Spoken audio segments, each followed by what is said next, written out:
The Chemex is my favorite coffee brewing method. I make one every morning. It is the only brewing method I have at my house, believe it or not. Today, I'm going to show you how to brew amazing coffee in your Chemex. I'm Eric, this is the Mug Life. I didn't choose the Mug Life chose me.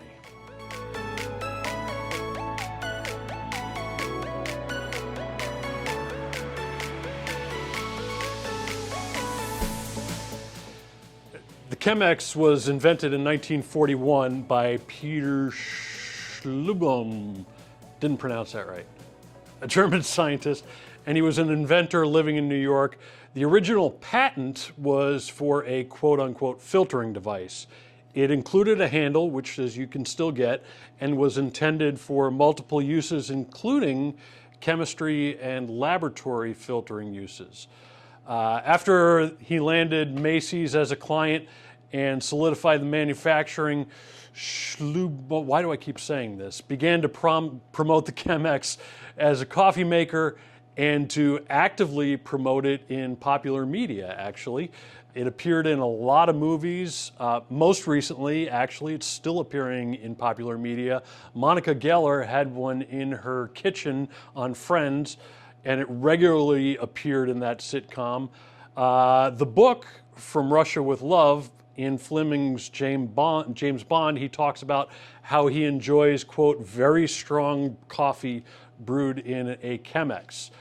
It's been honored multiple times for the simplicity of its design and included in several museums, including the Museum of Modern Art in New York, as one of 1943's best designed products. Personally, I like it because it looks so much nicer on my counter than a big hunk of plastic. Plus, the 6-cup version, which is what I have at home, makes the perfect amount to fill 2 travel mugs, which is what I do every morning, one for me, one for Krista. But enough accolades, let's get to brewing. Brewing in a Chemex is really pretty easy. Here's how it's done. I like to weigh out 60 grams of coffee, or about 9 scoops. On most grinders, I find a setting a little bit coarser than right in the middle. That usually works. It's about 25 on my Baratza Virtuoso. If you don't have pre-folded filters, then fold your filters in half and then in half the opposite direction. Most people have pre-folded filters. Then what you're going to do is separate the layers so that there will be 3 layers on one side and 1 on the other.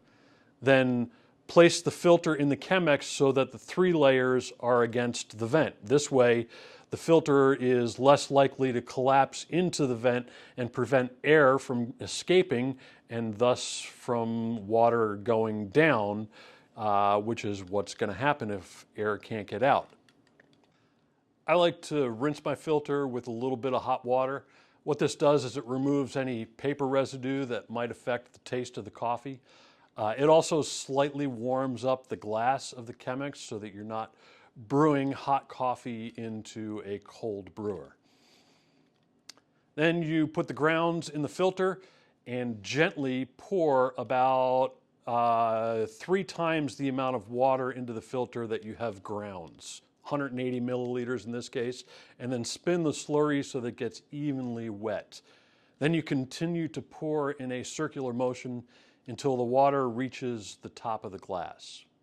Let it drain for a minute or so, and then pour the remaining water over the grounds, making sure that you don't pour the water up over the glass. About 5 to 5.5 minutes, the water should be filtered through, and you should have a nice, flat, even bed of coffee grounds. Then you just simply fold up the filter and throw it away and serve directly out of the Chemex. And if you want to be super fancy, you can do the 2-cup Chemex pour.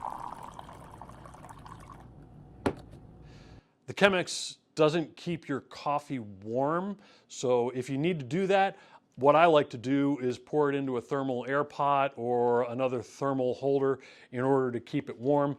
Do not ever microwave your coffee. We'll talk about that another time. Thanks for watching. If this was helpful, Please hit up that subscribe button, and always, as always, keep serving coffee people love.